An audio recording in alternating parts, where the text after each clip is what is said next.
At this point, I'm starting to think there is no secret on MCO that can be cracked. First, the old tombs were found, and now, as many people are probably aware, the donor vault has been opened. I've been meaning to make this video for about a week now, but the Tour of Terror has eaten a lot of my free time. Now that it's finally over, I finally have time to sort this video out. So how exactly did this difficult vault manage to open its doors so swiftly, and what exactly did we find inside? Stay tuned, Freedonians. A lot of excitement is headed your way.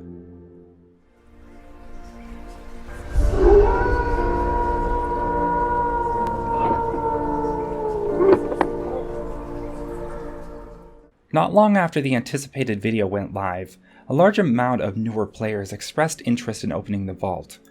Originally, I didn't plan on leading the charge, but I was put into such a position considering I had created the video in the first place. Naturally, I set up a Discord server to help organize the effort, considering it was likely going to involve over a dozen individuals. Ranks were created for each kit level and assigned accordingly to each player that joined. The hope was we would expand our numbers until we had at least one of each kit, and then organize a time where we could all get online and hopefully crack it open. We wanted to avoid the spontaneous nature of the previous attempts so that we wouldn't come so close for nothing. As the 12th anniversary finally rolled around though, a lot of players were looking to return to the server. Given MCO's age, a lot of the player base eventually fades away, but there's something special about the server's birthday. Many players that have long since quit seem to come together for a pseudo-reunion, and as such the player count jumps quite high. Anywhere from 70 to 80 players, which while not quite as high as the 10th anniversary or the update to 1.12.2, is still several times larger than the normal day today. With the release of Donor 3, the Verico Post Awards, Tour of Terror starting, and Slow Riot joining the game, players were definitely riding the high quite a bit. So in spite of all the groundwork we laid, someone had the brilliant idea to just go for it, and see with the large player count if there was enough donors to try and open it then and there. And so it began. Me and a few other players began coordinating others to the donor vault.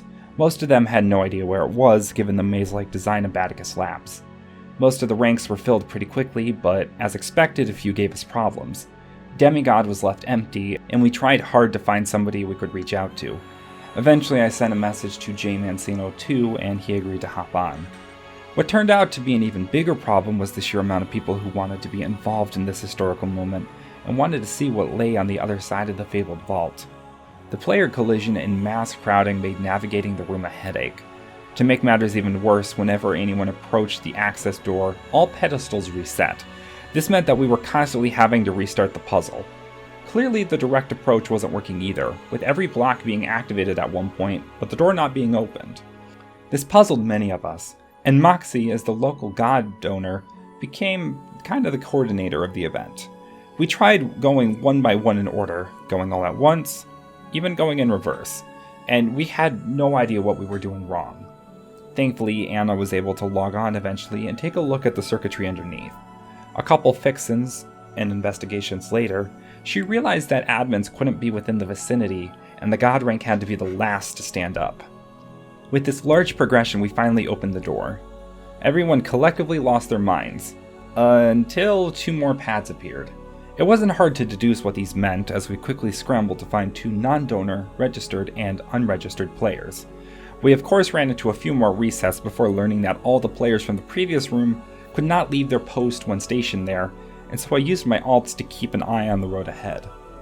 Finally, after getting everyone in one place and everything working properly, something finally happened. A small pit in the floor opened, leading many players to an uncertain drop. A layer of lava, glass, and water was all that awaited the players down below. That and a few poison potions some cheeky players brought with them. Disappointingly, this is where things ended. Anna explained the donor vault was actually incomplete, and it left many of us a little shocked, confused, or upset.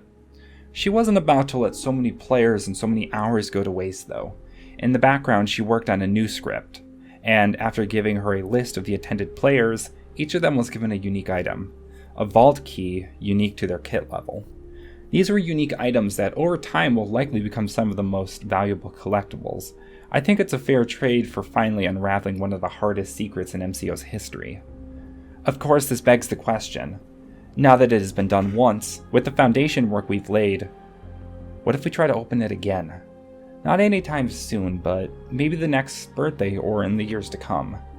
If such a thing were attempted and successful, would we get another round of vault keys?